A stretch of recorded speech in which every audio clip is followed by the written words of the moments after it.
Cinema అయిన నేను mister B. నా మాట సూటిగా ఉంటుంది, మ్యాటర్ క్లియర్ గా ఉంటుంది. వీడియో టాకీస్ రాజా మ్యాటర్ లోకి వెళ్దాం. నటుడిగా కెరియర్ మొదలుపెట్టి దర్శకుడిగా మారి ఊహలు గుసగుసలాడే సినిమాని తీసి మంచి సక్సెస్ ని అందిపుచ్చుకున్నారు అవసరాలు శ్రీనివాస్. ఆయన డైరెక్షన్ లో వస్తున్న రెండో సినిమా జో అచ్యుతానంద. ఈ సినిమాకి సంబంధించిన ఆడియో విడుదల కార్యక్రమం ఆగస్టు 21న హైదరాబాద్ లో ఘనంగా జరిగింది. ఈ సందర్భంగా సినిమాకి సంబంధించిన థియేట్రికల్ ట్రైలర్ ని ప్రేక్షకుల ముందుకు పట్టుకొచ్చారు. ఇంతకు ముందులే సినిమా టీజర్ కూడా బయటకు వచ్చింది. టీజర్ చూసినప్పుడే అరే భలే ఉందే అనిపించాడు అవసరాలు శ్రీనివాస్. ఇప్పుడు ఆ ఫీలింగ్ ని, ఎక్స్ప్రెషన్ ని కంటిన్యూ చేశాడు ఈ థియేట్రికల్ ట్రైలర్ లో కూడా. ట్రైలర్ చూసాక ఇదో funny romantic triangle love story అని అనిపించడంతో పాటు సస్పెన్స్ థ్రిల్లర్ లా కూడా తోస్తుంది.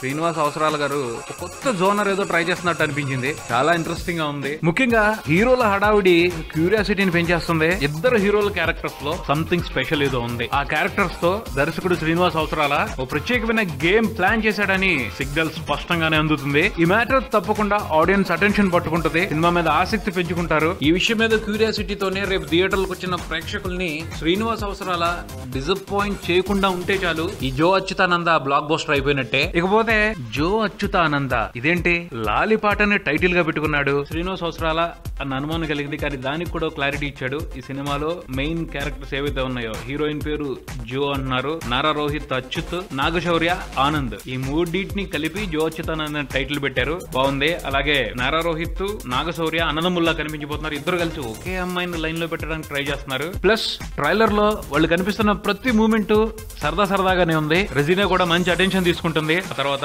కళ్యాణి మాలిక్ గారు, సారీ ఈ సినిమాకి ఆయన శ్రీ కళ్యాణ్ రమణ అని ఏదో పేరు పెట్టుకున్నారు. అంతకు ముందు కళ్యాణి మాలిక్, మొన్న మధ్య కళ్యాణ్ కోడూరి, ఇప్పుడేమో ఈ కొత్త పేరు. ఆయన మ్యూజిక్ చాలా బాగుంది. ప్లెజెంట్ గా ఓ మూడ్ లోకి తీసుకెళ్తుంది ఈ ట్రైలర్ చూస్తుంటేనే. Cinematography and other technical aspects pleasant గా ఉన్నాయి. ఓవరాల్ గా అయితే ఈ ట్రైలర్ క్యూట్ గా, ఇంప్రెసివ్ గా ఉంది. పోతే ఈ సినిమా ఎవరి కోసం ఆడినా ఆడకపోయినా ఒక వ్యక్తి కోసం మాత్రం తప్పకుండా మంచి విజయాన్ని సాధించాలి అని నేను మనస్ఫూర్తిగా కోరుకుంటున్నాను. ఆయన ఎవరంటే సినిమా నిర్మాత సాయి కొర్రపాటి గారు. నిజంగా తెలుగు సినిమా పరిశ్రమలో కంటెంట్ స్ట్రెంత్ ఉన్న సినిమాలు తీయాలి అని ధైర్యంగా ముందుకొచ్చే నిర్మాతలు చాలా తక్కువ మంది ఉంటారు. వరుసగా ఫెయిల్యూర్స్ వస్తున్నా కూడా ఆ ట్రాక్ నుంచి బయటకు రాకుండా మంచి సినిమాలు తీయాలని సంకల్పించుకోవటం చిన్న విషయం కాదు. ఇలాంటి వాళ్ళ మూలంగానే కథాబలం ఉన్న సినిమాలు బతుకుతాయి. ఒక మంచి హిట్ పడితే చాలు 4 పరాజయాలన్నా తట్టుకుంటారు. మంచి సినిమాలు జనాలకి అలవాటయ్యేలా కృషి చేస్తారు. అలాంటి హిట్ కొర్రపాటి గారికి ఈ జో అచ్యుతానంద సినిమాతోనే రావాలి అని కోరుకుందాం. ఆ విజయం స్ఫూర్తిగా మున్ముందు ఆయన ఇంకా మంచి సినిమాలు తీయాలి అని ఆశిద్దాం. మరొకటితో మళ్ళీ కలుద్దాం. Subscribe and keep watching Maruti talkies. For మీ mister B and talkies Raja.